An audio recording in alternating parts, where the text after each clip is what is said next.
नमस्कार मैत्रिणींनो, श्री स्वामी समर्थ. आज आपण डाएटसाठी सोयाबीनची रेसिपी बनवणार आहे. तर बघा, इथे मी सोया चंक भिजायला टाकले 15 मिनटं अगोदर आणि एक कांदा, एक टॅमॅटो कट करून घेतला आहे. 15 मिनटामध्ये अगदी सोयाबीनचे गोळे छान भिजून जातात. तर कढईमध्ये अर्धा पळी तेल घालून घेतलं आहे. त्यामध्ये कांदा छान परतवून घ्यायचा.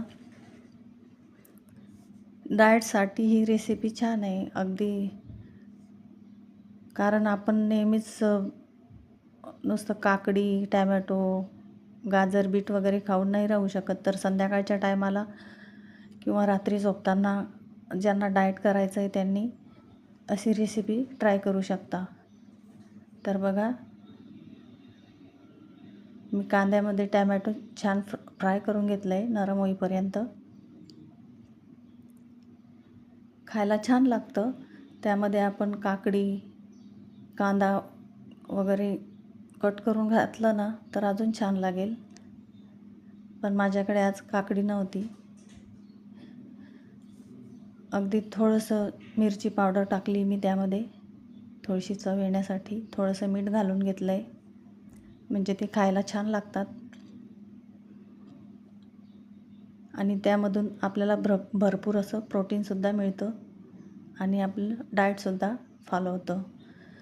तर बघा, नंतर त्यामध्ये अगदी अर्धा कप पाणी घालून घेतलं आहे मी आणि त्यामध्ये आपले जे भिजलेले सोया चंक आहेत त्याचं पाणी अगदी पिळून त्यामध्ये ते टाकून घ्यायचे.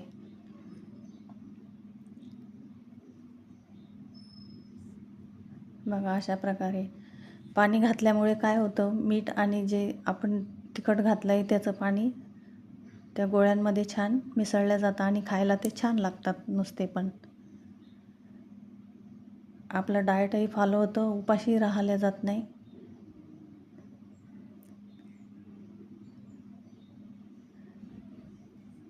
बाजारातले काहीतरी फूड आणून रेसिपी आपलं डाएट फॉलो करण्यापेक्षा असे सोया चंक आणून असे जर आपण डाएट केला ना, म्हणजे डाएटसाठी अशी रेसिपी बनवली तर छानच आहे. तर बघा, अशा प्रकारे मी छान असे आपले गोळे तयार झालेत, खाण्यासाठी रेडी. आवडल्यास लाईक करा. धन्यवाद.